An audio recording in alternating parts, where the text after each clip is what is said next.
ආදරණීය හමුවීම. ජීවිතේ ඇත්තටම මුණ ගැහෙන්න ඕන අපිට ආදරණීය මිනිස්සු විතරමයි.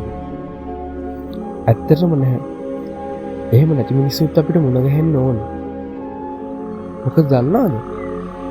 එයාලා අපේ ජීවිතයට ආවේ නැත්තම් අපි තවමත් හිතන් ඉන්නවා මේ ලෝකේ හැමෝම ගොඩක් හොඳ මිනිස්සු කියලා.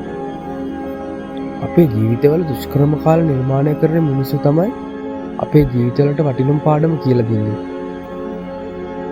ඒ කවදාවත් මිනිස්සුන් ඕනට වඩා විශ්වාස නොකරන්නේ. අපිට රිද්දෙන මිනිස්සුන්ට අපිත් රිද්දන එකෙන් වෙන්නේ අපිත් ඒ මට්ටමට වැටෙන එක නේද? ඉතින් හොඳම දේ තමයි ඒ වටිනුම් පාඩම ඉගෙනගෙන එයාට වැයත්තලා ඉන්න එක.